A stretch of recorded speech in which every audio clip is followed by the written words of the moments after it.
The city of Prichard is losing hundreds of thousands of your tax dollars each year. It's our big story right now at 10, and it's a Local 15 News reality check. A record show, it's all because of the city's golf course. Local 15's Madupe Idowu found out the city continues to invest more money in a golf course that isn't bringing much in return. We're talking big bucks here. Over the last 6 years, the city lost more than $500,000 of taxpayer dollars. We asked city officials why the city continues to spend so much on something bringing in so little. On a day like this, who wouldn't want to come out and play golf? We hit a live golf ball. Nestled in this neighborhood sits the City of Prichard's High Pointe Golf Club. The 9-hole course stretches about 143 acres. Buddy Vanfosson comes with his grandson every other week. It needs a lot of work, but golf is golf.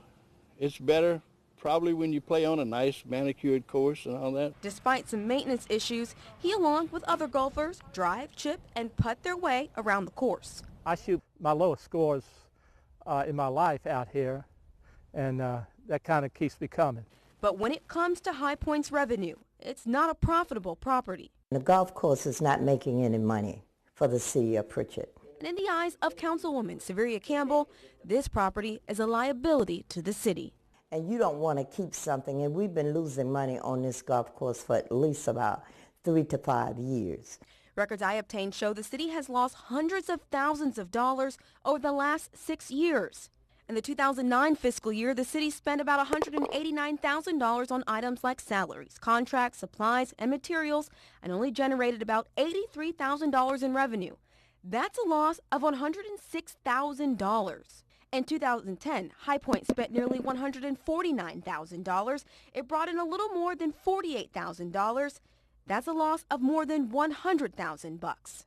In 2011, the city spent almost $152,000. Their revenue was $39,000, again losing nearly $113,000.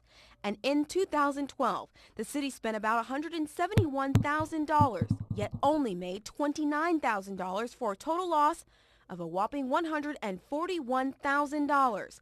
Now, this same trend continues in 2013 with a loss of $110,000 roughly. And for this fiscal year, the golf course lost nearly $90,000. Which means that over the last 6 years, the city of Prichard has lost more than $661,000. How does it make you feel as a taxpayer? It angers me. Paulette Walker lives near the golf course. To me, I really think that they should close it down. Records show the city has spent more than $900,000 for the golf course over the last 6 years and has only made $261,000 roughly. I sat down with Philip Steele, Mayor Troy Ephraim's chief of staff, to discuss the numbers. Why do you think it took so long to say, okay, all right, maybe we need to rebudget, maybe we need to restructure, see what else we can do with this property, seeing that it just lost so much money over the last 6 years? Yeah, I can't speak to that. I wasn't around at that time, and But Mayor Ephraim was. He was, and was part of those deliberations, and you know, as well as other members of the council. We requested an interview with Mayor Troy Ephraim. He initially agreed, but later he sent Steele to do the interview. He joined the city about 2 months ago. I can say, you know, with a great deal of certainty that there are reasons to keep it, reasons to not keep it. Do you think the city of Prichard could use $600,000 for something else? Well, you know, the city of Prichard, there are always alternative uses for whatever funds we expend anywhere. Local 15 News requested the city's financial statements for the last 5 years. We have not yet received them. It's no secret that we're strapped for cash. It's why Councilman Lorenzo Martin believes the city should only budget based on its projected revenue. High Pointe Golf Club sits in his district. We can't sell it. We have funds that was given to us from the state to recognize that piece of property as the City of Prichard Municipal Park. Instead, Martin suggests it should be leased to another company to help with maintenance and personnel costs, the largest ticket item.